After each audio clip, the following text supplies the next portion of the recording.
Hello, good evening, and welcome to the Majority Show. This is the first show of 2023, and we are glad to have you with us. We broadcast the show every week at 7 p.m., and it goes out live on YouTube, Facebook, and on Twitter as well. So, welcome again to Scotland's number one anti-nationalist show. Our co-hosts tonight are Niall Fraser and Mary Devlin. What are we going to be talking about tonight? Well, tonight I'll be discussing tomorrow's anti-Sturgeon demonstration outside Holyrood for anyone that's interested. And I'll be asking what kind of national health system can Scotland expect this year? Okay, and to try to wrap all that I'm going to try and wrap up all of that into our theme of the week, which is, can Scotland survive another year of sturgeon? And of course, stay tuned for Zoomer of the Week. Okay, so we will be back in just a moment.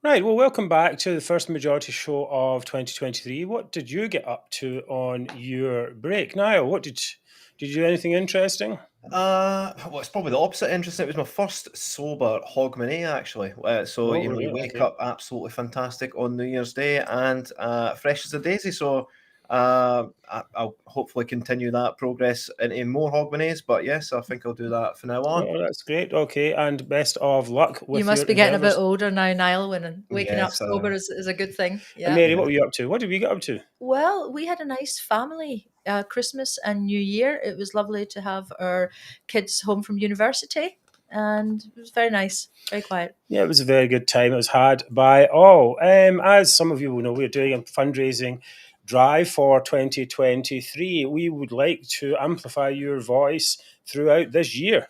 And if you can help us, we would really like to do that. As you know, we are well known, kind of, for billboard campaigns, articles, tweets, memes, this show. And we also have weekly think tank meetings, and we do all this other stuff helping people behind the scenes. If you can help with that, that would be great. Yes, because we work pretty much full time on the Majority. So please pledge a monthly or a one-time donation at our website. Everything helps. Even £5 a month really builds up.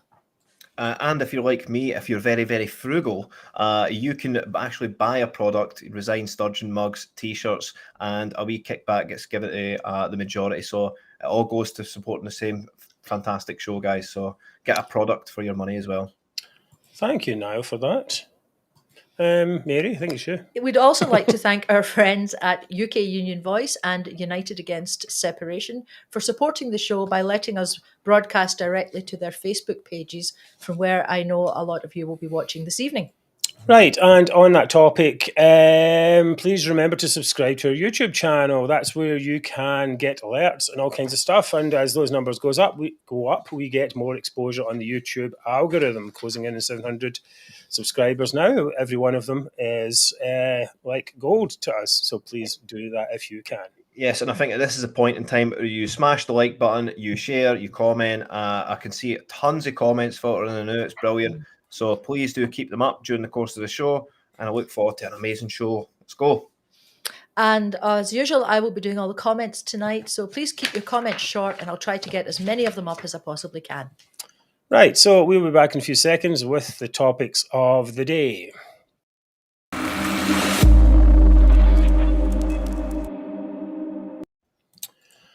Right, so here we are in 2023, and the theme is, can Scotland survive another year of sturgeon? How long is sturgeon going to last? We are now certain there's not going to be a referendum in 2023. So much for free in 2023. The Supreme Court saw to that. I mean, think of how much effort the Nationalists wasted on this kind of agitation, I suppose. But can we ever get free of sturgeon? What will it take to drag her out of office? Because once she's gone, it's going to be truly over. Or is that really just an assumption that I'm making? What do you think, Niall? It's clear an assumption. I think the SNP is built off the persona of Nicola Sturgeon, so it's not too big an assumption to make that once Nicola leaves, the SNP will collapse like a house of cards. They'll fold like a cheap suit. So I think it's quite a strong presumption, Mark, but I think it might still be around, kicking around almost at Alba level state. They will never reach the peak that they will, but they might be around the Alba level. I'm just wondering about the quality of suits that you buy, and how to fold them. Is it a cheap suit that folds easily, or an expensive one is difficult to fold? I don't know. I have to talk to my tailor.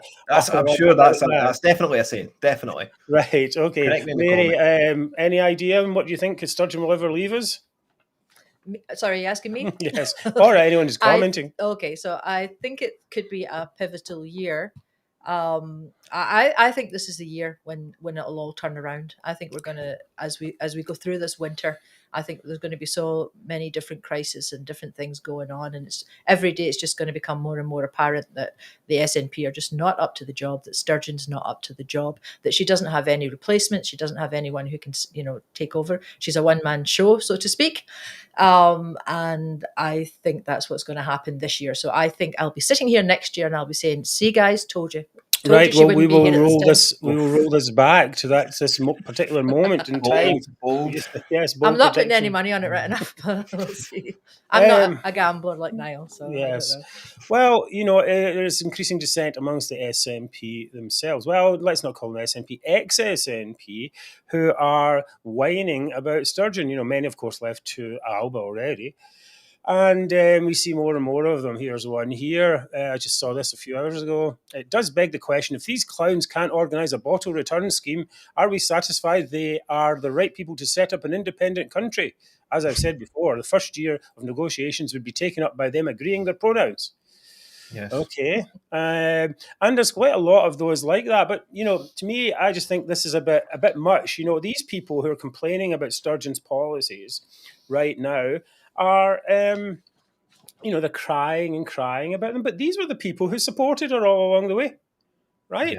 Yeah. These people put her in power. And they also put all these other politicians in power. They keep saying, okay, aren't the SNP supposed to be concentrating on independence? But Nicola Sturgeon has known for many years that she cannot, through the Scottish Government, get a referendum. And she proved it last year, right? So who are these people trying to fool? They voted and supported the SNP over the past 8 years when they knew there was no hope of a referendum. They didn't care how incompetent, authoritarian, or anti-democratic or power-grabbing the people they voted into power were, as long as those people supported the idea of independence. Yes. So now, when you can't get independence, you've got a legislature that is full of people who are incompetent, authoritarian, and anti-democratic power grabbers. So what do you think they're going to do? They're going to sit in their thumbs and say, no, we're not going to do anything. What they're doing is they're making laws that are all those things, right? And then these people, like Wings Over Scotland and that person there, they've got the temerity to turn around and say, oh my God, these people are authoritarian, anti-democratic and incompetent. Like, wait a minute, you voted for them. And then they go, oh, but we're going to vote for Alba, right? We'll get you to a second. They go, we're going to vote for Alba. You're like, what's the difference? They're just the same people. They're doing exactly the same thing all over again. Wake up. Niall, on you go. So I was just thinking, it's almost it's a phenomenon where someone comes to realization when just using Wings as an example, fast forward 6 months, 12 months, they'll be saying we've always hated the SNP, always. That's this mentality change. I think we're actually starting to see the shift now, which is fantastic to see. And I welcome them all in with open arms. The more people that get the revelation, the better. Happy to give them a hard time about it, really, because they got us here, right? It's like enough. You need to feel the guilt, where they got us. First of all, before they get off with this, the SNP are bad. But you know what? We'll just support the anti-democratic, authoritarian, incompetent Alba instead, led by sex pest Alex Salmond. I mean, really, come on. I mean, it's like a watered down SNP, isn't it? It's just a watered down version. Yeah. And we've got Alan Jack here who says the SNP main page has been full of infighting for days on end now. I don't know if any of you have been following that, but well, the infighting, of course, is going to happen. I said to people years ago, actually, that there was only one path. In the absence of a referendum, there's only one path for the SNP, which is it has to break up, because they can't hold all that together. They can't hold it, as Niall says, under one person. They can't hold all those disparate policies. You've got a guy there, the leader in Westminster now. He's pro oil and gas, and then Sturgeon just announced that they're going to destroy that whole industry for over the next 20 years. So, I mean, how can people like that survive in the same party long term? It's not really possible. And I agree with you, Lorraine. There, and then another part of this is that they're held hostage to the Greens, right? Yes. Because they wanted to get this referendum bill through Parliament, right? Nicola Sturgeon put the Greens into her cabinet. Now the Greens are leading the policy. They're leading the policy on the gender reform stuff, and they're leading the policy on extremist policy against oil and gas. Sorry, they're also leading the policy on housing. Well, they're basically creating the housing crisis in Scotland, which I will be talking about later. That's correct. So basically, the SNP are being led by the nose through the Greens, and of course Sturgeon's quite willing to have them in there. I think she prefers Lorna Slater and Patrick Harvey to her own parliamentarians. Well, she could. You think she might blame them for the policies at some point? Oh no, it's the Greens that are doing this, but no, she's full on for it. She's right into it. So basically, she's put them into to get independence. She's done the same thing. She has basically put these extremists into the party, and now people who are outside of people inside the party and people outside of the party are saying, "Oh my God, these policies are really extreme." And the reason, of course, is they're extreme is because she put them in there because she has to get independence, because they voted, they all support this. Really, they don't. They would do almost anything to get independence. I think the Greens. The Greens, they're more radical than we're led to believe. I think they've just jumped onto the independence train in order to facilitate this deal with the SNP and get their radical policies through. I don't think they care at all about the Scotland at all, or its place in the Union. They do not care. It's not even. It doesn't come into their brains. They're only thinking about their radical policies and pushing through all these gender. Well, they've got an unprecedented opportunity to get put into power. Because they could say to Nicola Sturgeon, "Hey, Nicola, let us do what we want to do. We'll give you the 2 extra votes you need to get your referendum bill passed." But it all comes from that idea. Independence is the number one thing. Therefore, it doesn't matter what other crap happens and all the way down. And now these people are waking up, but they still don't see the root cause of it. The root cause of it is their desire for independence itself, which masks blinds them. It doesn't actually blind them. It lets them give a pass. All the bad policies flow off the back of that one lie. That's right. It's not very good. So anyway, the theme of the week is what more damage can she do? Let's have a wee list of these. You're welcome to jump in and on these. Next up, this year, we're going to have a conference to decide about the de facto referendum. And to me, this definitely puts the dumb in referendum, but it's not even a proper referendum. It's using a general election as a referendum, which can be totally ignored by the UK government. The best they could get out of it is some PR, but now you look at the polls; they're way down. Yes, it's. But, I mean, they're not getting to do a de facto referendum, are they? So why are they having a conference? What do you mean? No, they're supposed to have a conference to decide what their policy is going to be. Now, all the Westminster MPs whose careers are on the line, and the big expenses and their actual power, of course, as well, which such as it is down in Westminster, they're on the line. So basically, Sturgeon wants to sacrifice them. I think it would be different if Sturgeon wasn't Westminster MP herself, perhaps. But basically, I think they see it as, well, why are we being sacrificed, for this idea? So, I mean, that's a further split that's appeared in the party. Well, we'll be watching that recently throughout the year, I'm sure. Yeah, as well. Because there's further split between the Westminster MPs and the MSPs as well. Right, then because they want the gravy bus to continue rolling on. Absolutely, they want the gravy bus to continue rolling on, so there will be a split. Of course, I mean, what the first thing a politician wants to do is retain their power. That's it. That doesn't. I mean, if Well, they're not going to vote themselves out of a job, yeah, are well, they? exactly. They're not going to do that. So we'll have to see when this conference comes to see how mealy-mouthed it's going to be. Because I mean, surely they're also looking at the polls and saying these polls, okay, they had a bit of a bump for some reason at the end of the year. I think to some extent dodgy polling, but it's gone back down. It's gone back down again. So where are they any further forward? And certainly, people's priorities are very. I mean, only 8% of people want to think independence a priority in this time of cost of living crisis. Just jumping on their conference, that would be such a good thing to crash. I would love to crash their conference and cause a scene. Oh, actually, it's not such a bad idea. It's not a bad idea at all. I think I might. Well, I could do some fundraising to do that in some way. Niall. Oh, don't tell them your plans. All right, okay. So I've got a wee list here, but I don't know because I've got time, I suppose. Incompetent bottle return scheme. Oh, I've got some headlines for that somewhere. Yes, outrageous. This. All right. Damaging businesses yet again. Here it is. Lorna Slater drinks deposit scheme shambles under threat by legal action from store owner and the rest. Yes. As well. I've got another article. I don't know if it's there, but no, it's going to cost £100 million. Yes. For this bottle scheme. Yeah, to implement it and to run it. And I don't really get it because you're like, you get all your bottles and you put them in the recycle bin and then they take them to the place to get recycled. Why should we pay more for them to get recycled in the bin? It's one of these fake green agenda moves. It all sounds great in practice. Let's recycle more, guys. But it's a total catastrophe. They can't even do that right. Well, the worst thing is for all the small business owners, all your little your convenience stores and so on.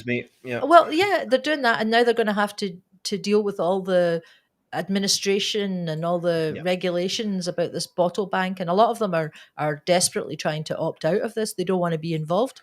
No, which I think might mean that they're not allowed to actually sell any bottles and stuff. So can you imagine the nightmare that this is going to cause unnecessarily? What I don't get is, right, say we've got a bunch of bottles we've got from Tesco, right?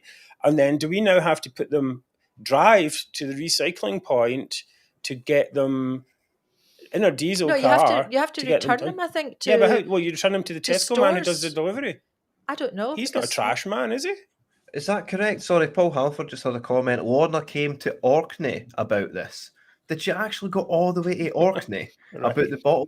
It's just honestly another jolly. Maybe Orkney's got more bottles than anywhere else in Scotland. What do you think? No, I mean, I have to admit that there is a problem with people littering in this country. There is definitely, it's pretty bad. And I engender respect for the environment is hard. Yeah, but I think education, especially of kids, which is basically who do it all, and people in cars, and maybe targeting some fines in places where people are throwing stuff out their windows, then I think that might work, and that'd be certainly a lot cheaper than doing this nonsense. But I still don't get it. I mean, are we supposed to drive in our car to Tesco's to a recycle point using gas or diesel to get there, instead of just putting them in the recycle bin, which I walk to? People are making a good point in the chat. Obviously, we had the gingy bottles back in the day. So we had Iron Brew bottles, the other gingy bottles, you get in 20 pence a bottle. So that was actually a better way of facilitating it than Lorna Slater could ever come up with. we had that, but times are different recycling then. Yeah, no one had heard of recycling. But obviously, just taking the bottles, taking the labels off them and reusing them, right? That is recycling. No, it's not. Well, in the old, I'll tell you the story. When we were young, like say about 14 or stuff, there was a place near us that was for the recycling of the bottles, and some of the local kids figured out that you could break into this place and steal the bottles, go down to the fish and chip shop, get a 5 pence for each one, take them back, and then they would just keep going round and round. Oh wow! For months. Ingenuity of the Scots is unbelievable. That was the urban economy. Yes. Absolute true story, that is. And I have to say, I mean, I participated in that myself. Anyway, don't incriminate yourself there. Okay, more money to the ferries. We reported on this issue all through last year, and no doubt we'll be reporting on the ferry scandal all through this year. But yes, how much is it, Mark? How much is? Oh God knows how much. Is it another £100 million or something? And a whole load more into it, didn't they? And now they're talking about the steel. Is this the one? The steel is going to come from Turkey? Steel's coming for China. The actual ferries are being China, built the in ferries are being built in Turkey. Turkey. So Yeah. we'll contract China to then send the steel over to Turkey, to manufacture a ferry over there, to then deliver it back to us. Well, it's like the wind farms thing. thing. Why did we nationalise the shipyard in the I know, first it's place, nonsense. guys? Well, we also Why? we didn't nationalise. We gave Gupta. How much did we give Gupta? Oh, More than half a billion in- pounds. Well, that's the steel loan guarantee conglomerate. board. Yeah, Yeah, so GFC steel. group. So why aren't we using Scottish steel then? Obviously, if it was so worthwhile investing in. Maybe I that's think the wrong if we kind of went steel. through Gupta, we'd never have got the steel. We'd never have got it. That's true. Better to send to China. At least they can produce. Well, it's the same thing with the wind thing. They're saying they're going to put in, get rid of 200,000 jobs or something in Aberdeen and going to replace them with wind turbines made from China or made in Germany or something like that. Yeah, exactly. I mean, it's just utter nonsense. Anyone thinking that's a real plan, just off their head. As for the point as well, every time I'm driving across Scotland, I see these wind farms everywhere. Everywhere I go, I see these wind farms, right? My electricity bill's not going down. Oh, it's going up because of them, because they need to be subsidised. Yeah, so they cost a fortune. So why would put me up? If I would see the actual benefit in it if they were curbing our energy bills, but they're not. They're not at all. So it's a total waste of an investment. And for ploughing more money into ferries, it's almost criminal. It really is. Well, it's criminal. I think we're trying to get some criminal. Can I just action in interject here? We've got Olive on here. Where are you, Olive? She's saying, "Am I on the right show?" I think she was wondering a bit earlier if this was the first show of the year. So yes, Olive, this is the first show of 2023. You haven't missed anything. So this is it. Well, we're glad to have you with us. We're going through a wee laundry list here of nonsense that's going to come up through the year. Extreme income taxes, we're going to start to bite. I don't know why anyone who is in a high-paying job, and most of those actually in our economy, in Scottish economy, are in the health service, doctors and so on. Why on earth would they move to Scotland and get taxed at a much higher rate than anywhere else and not get any recompense for it at all? Other than, you get these people, they're like, oh yeah, I'd love to pay more taxes to get better services. And but they don't pay much tax, these people. That's the thing, I mean, we actually get a tax bill. It's a big tax bill, and you're like, why could I spend that other £2,000 on other stuff, or £3,000 or whatever it is? You're like, okay, well, maybe Another thing, of course, is the housing. They have this tax on buying houses, which is completely out of whack with the rest of the UK, and it makes it very expensive for first-time buyers to buy. Anyway, so I think we'll start to see effects of that as long term. I mean, that's an ongoing thing, isn't it? Then, of course, there are going to be more strikes. There's strikes coming up. Strikes. How many strikes are on at the moment, Mary? Do you know? I don't know. I think the teachers have been on strike. Yes. The train drivers are on strike regularly. Yes.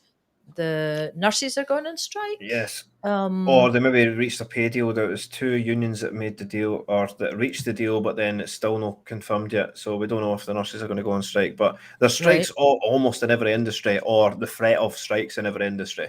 So the public sector is crumbling away beneath the SNP. I saw an interesting thing the other day that still, even in recent polling, Scots still think that Westminster is responsible for a lot of these issues. And Scottish NHS is fully devolved, as is transport, I think, and the other ones with that these in education as well, right? So these are all issues that have to be dealt with by the Scottish government. And whenever they complain that Westminster isn't giving them enough money or stuff, it's a blatant lie. It's a blatant lie. It really is. It's shocking. Yeah. Right, a couple being more told things. That civil servants are just voted to go on strike as well. Thanks, Alan. That's not very civil of them, is it? Dad joke. Time. Okay. And other things just annoying that are coming in this year. We have a low emission zone coming in Glasgow. I don't know if there's one already in Edinburgh, if it's coming in as well. But basically penalise anyone with a diesel car, which I already mentioned that we have. And this car is actually, one of the low diesel versions, but not quite low enough to get into the centre of Glasgow without a fine from, I think, July or something this year.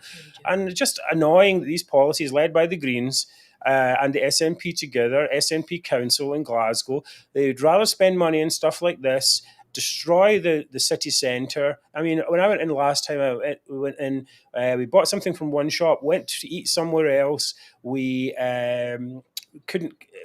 On the way back, we got some other stuff as well. We travelled all around. I mean, that's what you do when you've got a car, because you need to go to different places. If we tried to do that in a bus, it would have taken an hour and a half to go each way. And if we could even have done it, and because the buses are on strike, or half the time, or the trains are on strike anyway. So this war on the motorist is really going to accelerate, I think, so to speak, with this low emission zone. I don't know who can be in favour of that, other than Patrick Harvey and his.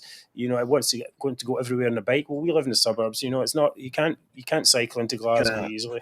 Just jumping on this one.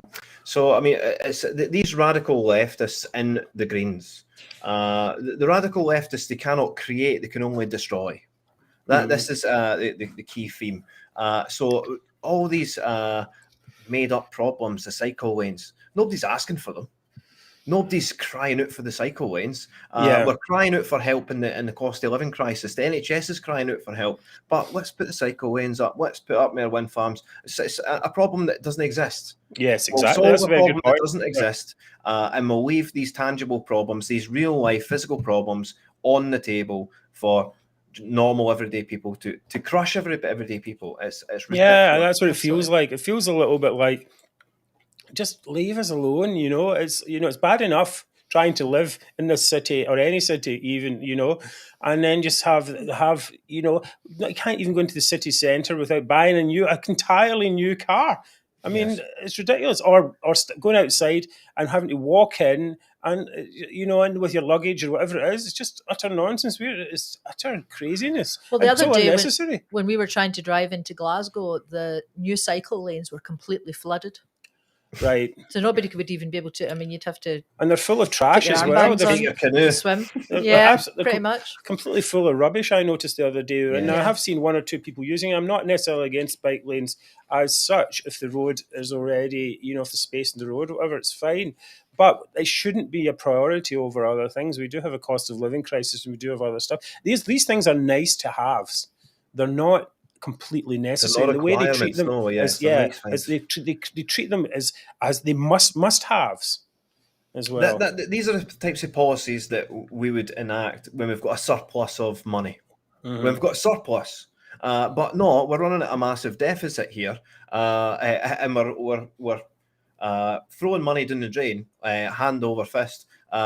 This is not something that needs to be solved immediately. Not at all. Not nearly. Their priorities are so out of whack. They're so out of touch with. It's outrageous. Right. Okay. Now, coming up, Mary's going to be talking about the NHS, and Niall is going to be talking about his. No, it's not his. It's not mine. Protest. But he's going to be you're going to be talking about the protest that's coming up. So let's get on to that. We'll be back in a second.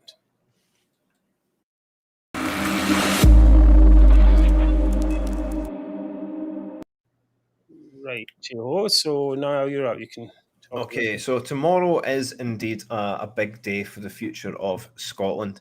Tomorrow we mark the turning point in our war against Sturgeon's reign of division, and finally remove the nail that's been put in our foot that keeps us going round in circles, guys. At noon tomorrow, outside Holyrood, all of Scotland's sort of unsung heroes and political dissidents of all stripes will be uniting their voice against the quite frankly disgusting Sturgeon government.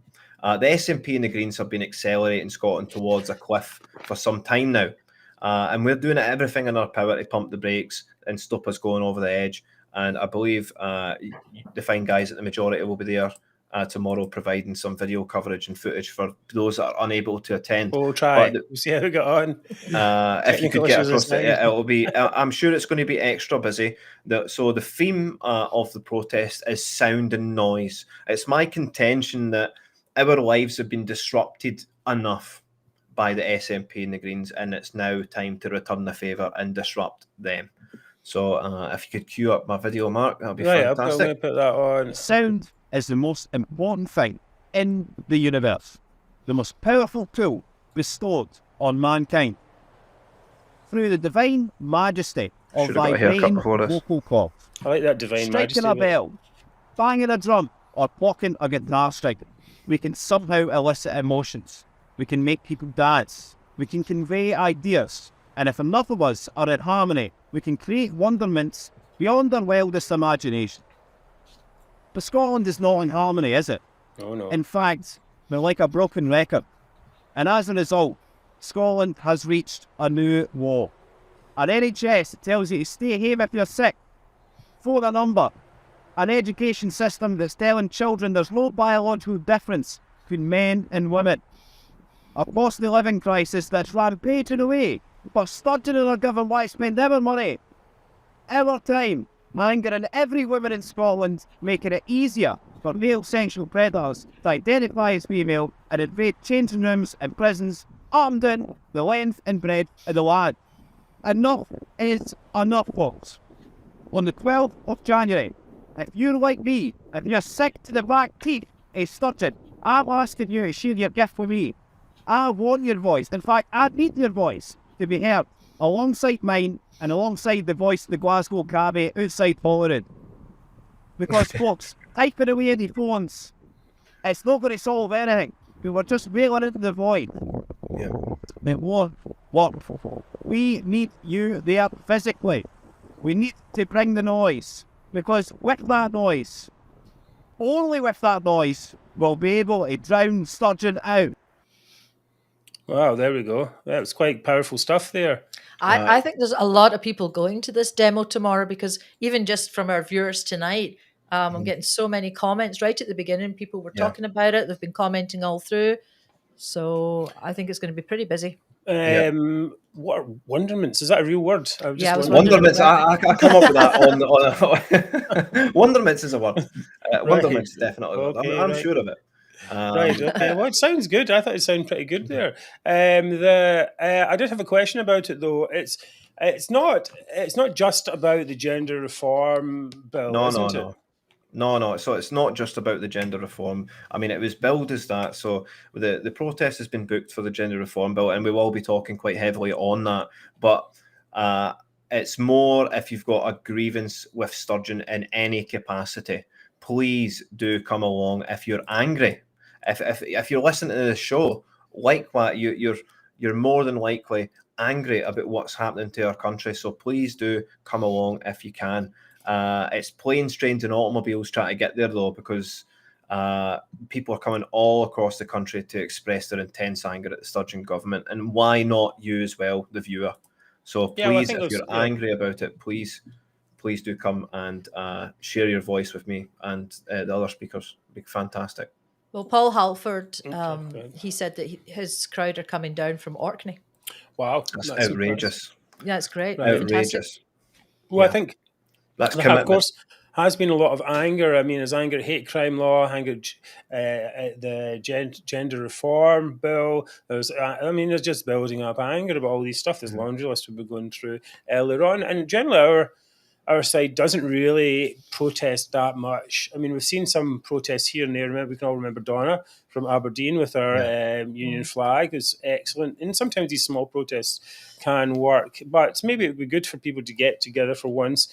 Well, maybe not the last time, and make some noise. And then, that would give our side a bit more confidence, perhaps going forward. We'll be there to... We'll be there to take video, maybe interview a few people. We'll be trying to chat to people. Yeah, and have a chat. So if you you see us, please come along and say hello. This is what we look like here. This is me. Okay. Yeah. So feel free to come up. We're not scary. We like to talk to folk. We like to, of course, talk to you through the medium of this live stream, but also it's much better to talk in real person. Life. Yeah. I am scheduled to speak at 12:05, so I am kicking it off. So the Glasgow Cabbie is going to introduce me 12:05, and I'm hoping there's a lot of people there to make me nervous enough. But I've written a fantastic speech, and I hope to see as many people there as possible. I really do. It's more required now than ever before. Please get there if you can. Richard, and thank you for all the people in the chat that are expressing that are coming. Thank you. Rita says she knows our faces. That's good. Right, okay. And John T. Scott was asking if, hoping, I guess, that the mainstream media and the TV channels will be there. So let's look out for those. I don't know how many of those will actually turn up. I would personally love if the Tories were to just march out.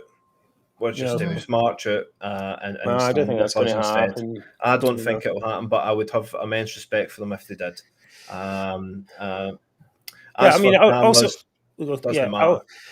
also important to say that Glasgow Cabbie his main thing is indoctrination in schools. Yes, education, yes. And educational indoctrination, and the gender part's only a small a part of what they're doing. Yes. I think many people are very upset about that gender bill from, as we said, also from SNP and so on. So I think there could be some other people from other parties and so on there. I think it could be a good sign if we can get enough people there to say, if there are enough people there who are against Sturgeon, and we'll probably wear our t-shirts and see, come and talk, as I said, come and talk to us. So now, you want to wrap up that section?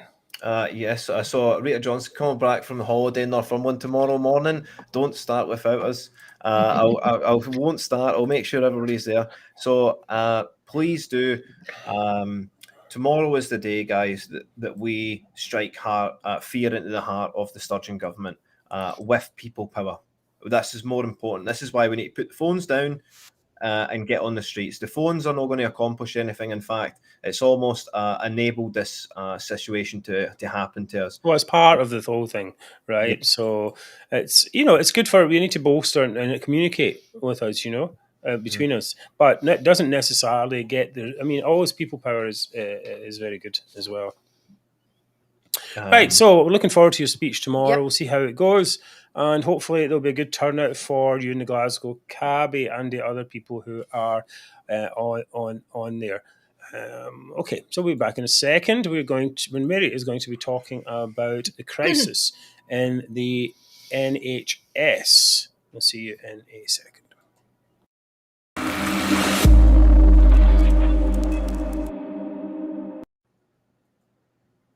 Mary, you're up.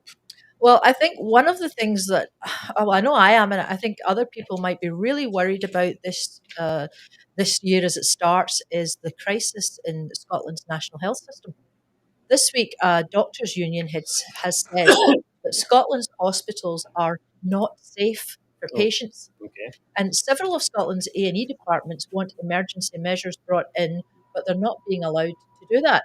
That would give them extra help, extra people coming in and so on, but they're not being allowed to actually declare a crisis. Mm-hmm. They're saying that patient safety is now at risk every day in the A&E departments.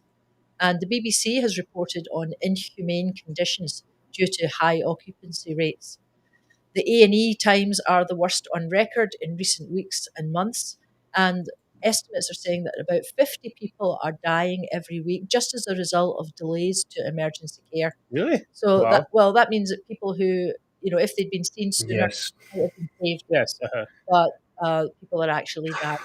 So the situation, it's 50 individual tragedies as well. Each one of these people have families and loved ones. It's not just 50 people is a stat, but these are 50 individual tragedies. Imagine if you lost a loved one and try to, measure it that way. A person in my family was diagnosed late by the NHS, and they couldn't fix their cancer. They ended up dying when they were 50 years old. So yes, it does happen. I'm not saying that was many years ago, but still, these things do happen. Well, I think the numbers are probably much, much higher. I think those ones are just maybe the obvious numbers of people. Mm-hmm. Like this was an obvious result of not being treated, like maybe a heart attack or something like that.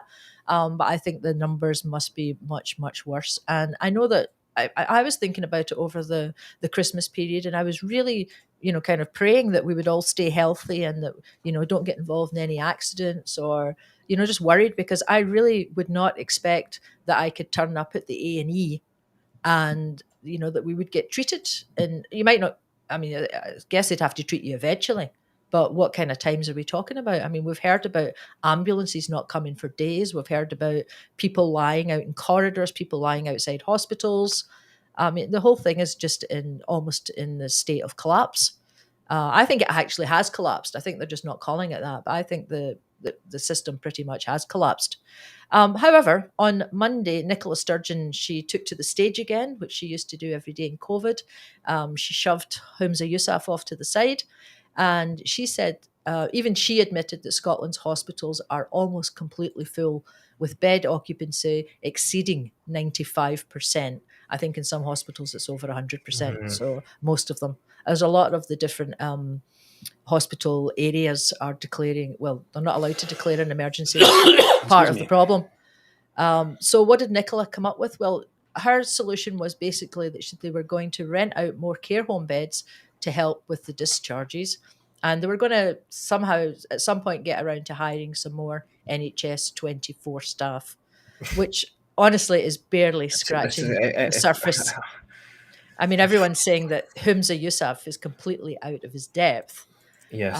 But Nicola said that he was doing a very good job in very difficult circumstances. I mean, how could she keep a straight face and say that? I mean, it's shocking. What do you guys think? Yes, just completely hopeless. I mean, anyone knows that Humza Yousaf is completely incompetent. He's got no gravitas. Yes. He's got no abilities beyond being her toady. And you can imagine going to a negotiation with this guy and just laughing at him. Yeah. And the problem is he's in charge of this. We talked about this before. They're in charge of this multi-billion-pound operation.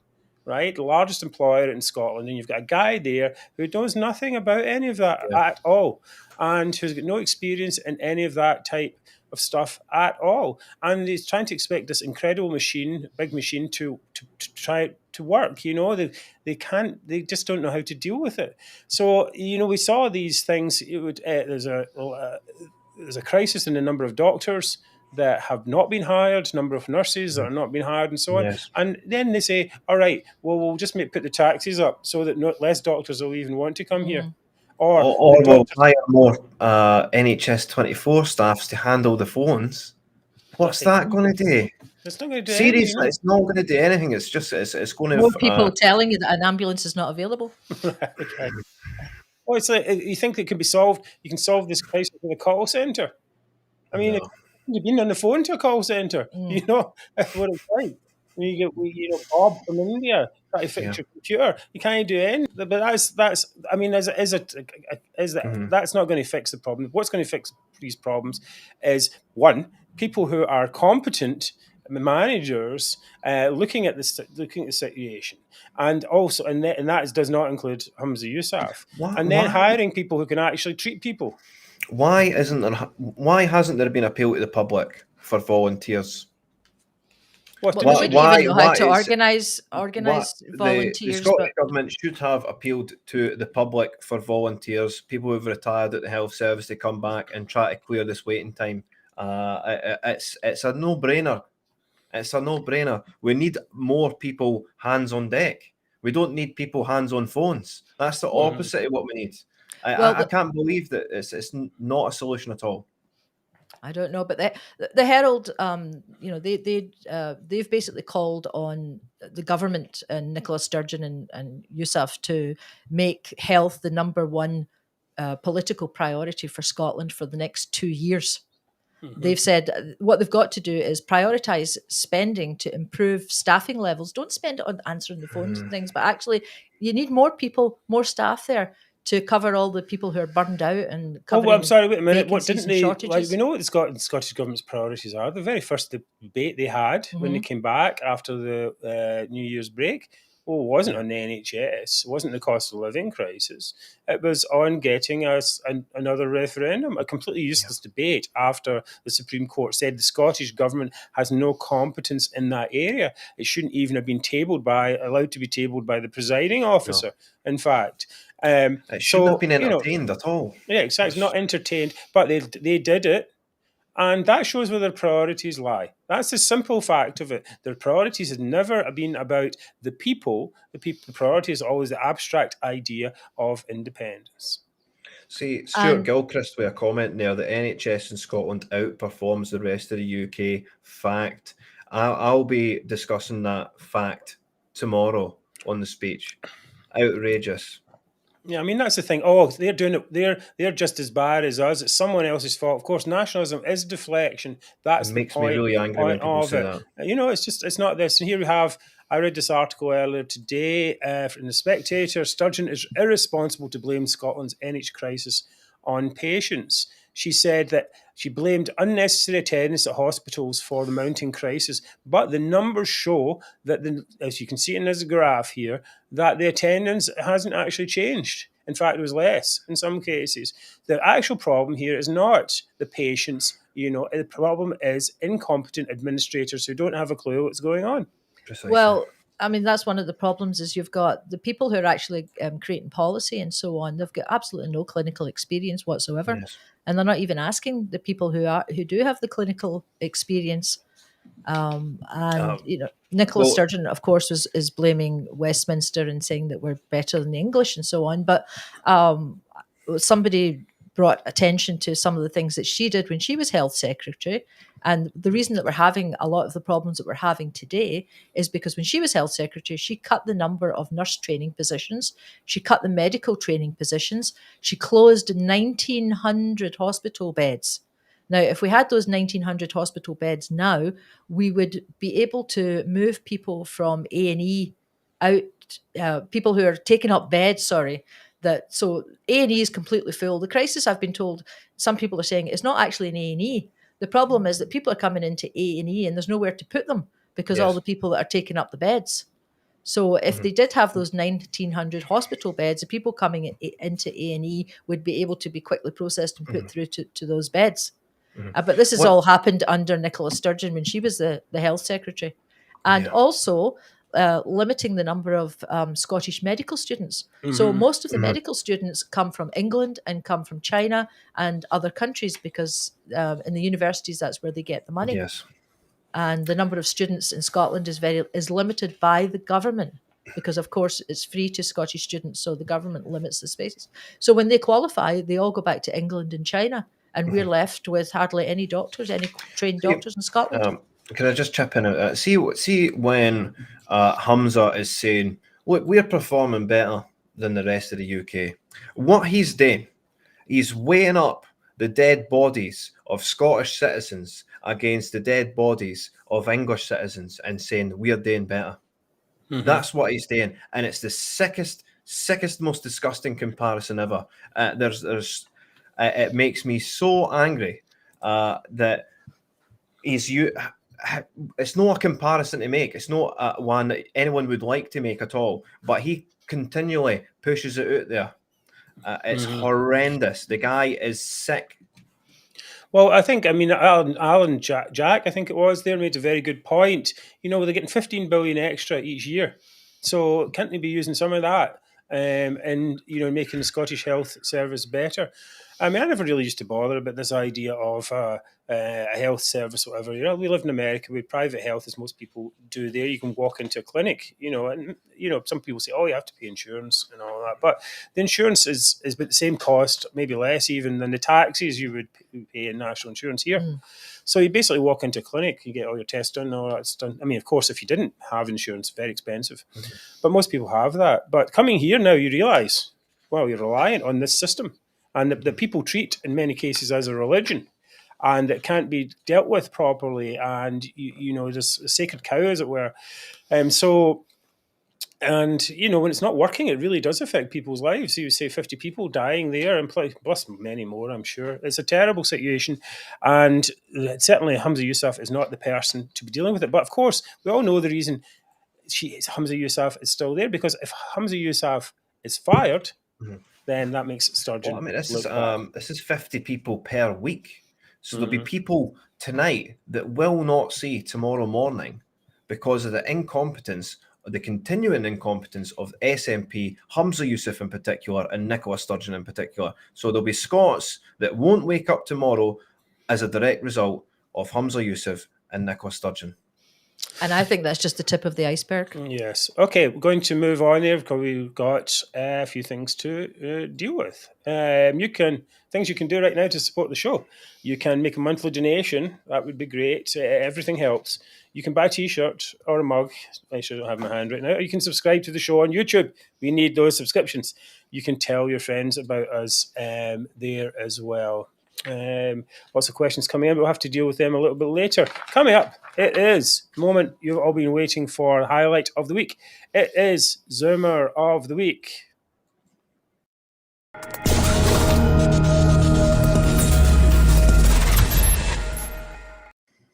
Okay. So Niall's up first. I'm up first this week, and it'll make no surprises this week. My Zoomer of the week is Nicola Sturgeon, guys.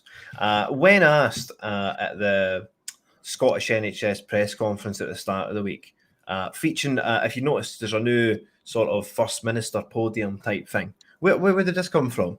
What's this? But a reporter asked about NHS 24 and patients staying at home, and a journalist he recanted the story of a Lanarkshire man who was told to stay at home, deemed not worthy of coming into hospital.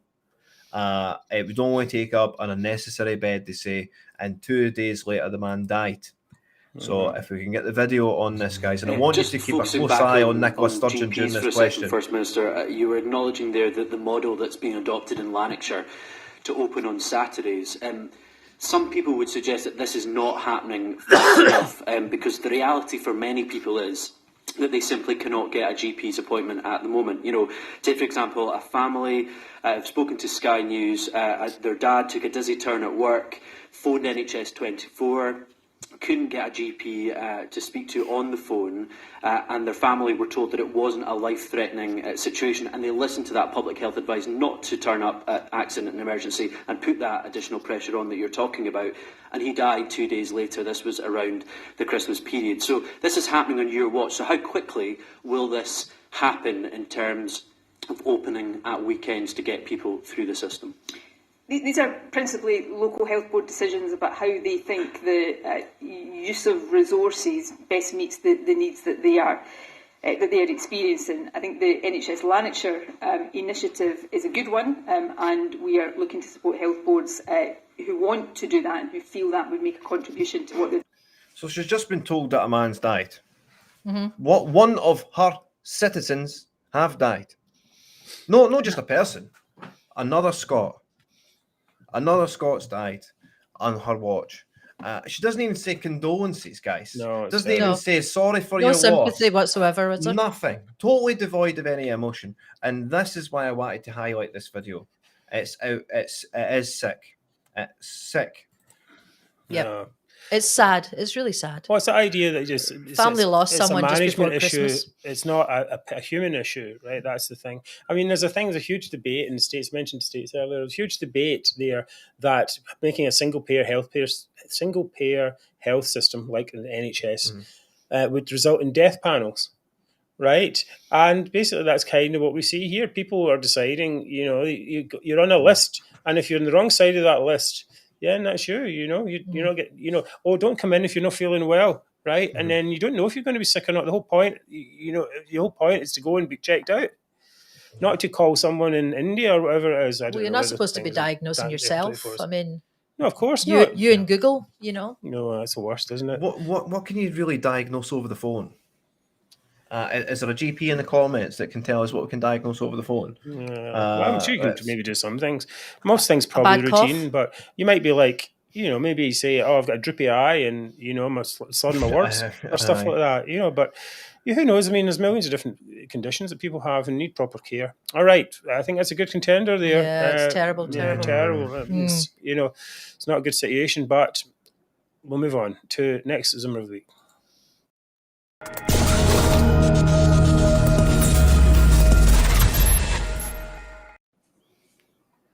Okay, so my Zoomer of the week is the Greens MSP Ross Greer, who we talked about earlier.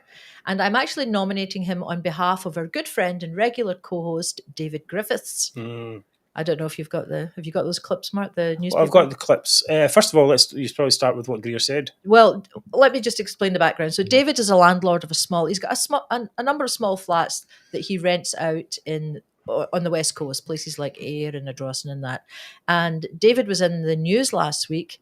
In fact, he was in quite a few newspapers when he invited Ross Greer over to clean up a disgusting mess that was left by some of his tenants in an Ayr flat. Yeah, here's just a small clip of the mess that was in this place. It's disgusting. Look at that. Dog mess, or maybe human. Feces on the... Yeah. I mean, who leaves a place like that? And the whole... basically, they trashed the apartment. I think there was even a sledgehammer in the apartment that they'd used to trash it and everything. Right. Well, I guess you get the idea. Okay, so that was the mess that David had. And as a landlord, he was pretty angry because Ross Greer basically hates landlords and he wants them all out of the industry for some reason. Ross Greer has claimed that landlords are not contributing usefully to society. And he was laughing at the fact that they might actually be forced out of business. He's projecting there. He's projecting. He's not providing anything useful to society. Yeah, I was going to say, well, what does he provide that's useful to society? Right. So, Ross Greer is the one he's responsible for two policies which are basically killing the rental industry in Scotland: rent freezes and no evictions allowed. So David Griffiths, when he's faced with this mess in his apartment, there's nothing he can do apart from withhold the deposit. Now, remember, this is a small apartment down in Ayrshire. So how much is the deposit? Probably a few £100. Mm-hmm. It's not much. It's certainly not going to cover the damage there. Yeah, and it's so, but even if you've got clients living like that, you're not allowed to evict them. There's no evictions allowed at the moment. And you can't put up the rent because there's a rent freeze. So because of these two policies and also the higher taxes on landlords are going to have to pay an extra 6% in tax on the earnings. So swaths of landlords are leaving the industry, and this is adding basically crisis to disaster. This is another crisis in the making. Developers are abandoning their plans. They've planned for developments. They're going to spend. One of them was £1 billion, and they've put it. Well, they say it's on hold, but basically they're just not going ahead with it because of how unfriendly the Scottish government is to landlords and to the rental industry. Yeah, he's laughing at it. Tiny violin, he says, to landlords that are selling up because of high mortgage rates and reduced tax relief and so on. It's like nothing about the actual people who need to rent. We rent, for example, and it's a big challenge. He's playing to his own deranged base with that. All the youngsters that think it's so good to just crap all over people's properties and life's work. I think it's quite a good one. Also, David, of course, invited him to clean up his flat. He didn't take up that invitation, surprisingly. But maybe it would have done him some good, actually, if he had done some dirty work. That's not dirty work in the Parliament, actual dirty work. Well, that would have been useful. We'd have been contributing to society. Well, you get these people. They come out. It's typical of these people. They come out of university. They've got some kind of harebrained ideas about the way the world works, and they just start poking at things, thinking, "Oh, this is going to make it better," and it doesn't make anything better whatsoever. Thank you for that contribution, Mary. We're moving on.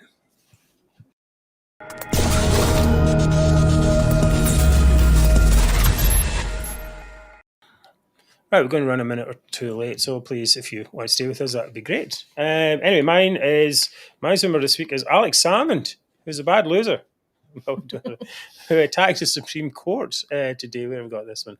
Attacked the Supreme Court, saying that because they rejected the independence, the Pretendi Rev bill, Alex, who's often a jolly Fran, said the UK was acting like the rogue state of Western Europe. Well, Alex would know quite a lot about rogue states, considering he was formerly employed by Vladimir Putin, who's currently killing thousands of young Russians and Ukrainians in a rogue war.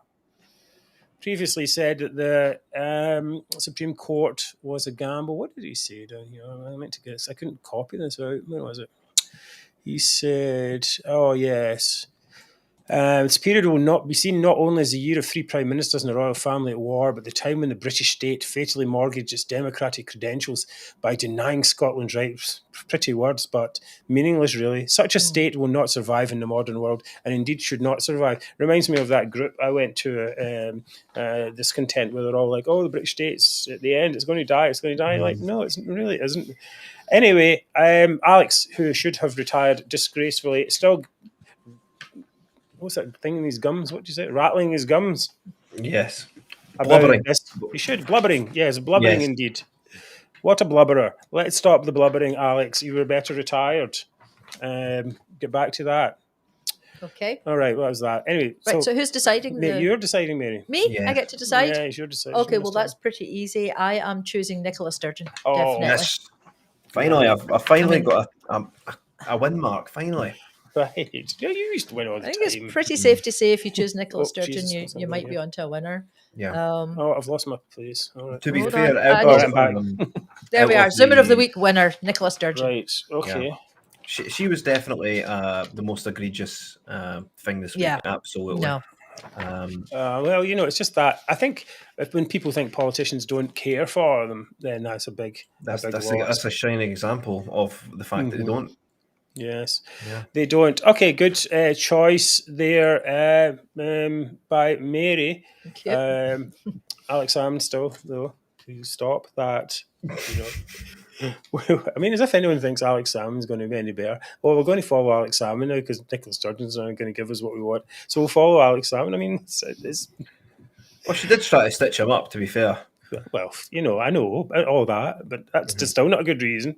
Yeah. All right. Anyway, we'll be back with another show on January 18th. Okay, good night, everyone. No, it's still Niles. Yes, we'll be back on the 18th, and On the 18th. very big thanks to UK Union Voice, United Against Separation, and all the other pages that support us and allow us to broadcast our message. It's fantastic. And thank you, everyone, for your comments. We've had a lot of comments tonight. They've been really interesting to read. So Yes, always great. Thank I'll you. leave you with thought of the week, which is in a colour I can barely read. There is no better nationalism. It doesn't matter whether it's the SNP, ALBA, or the Greens.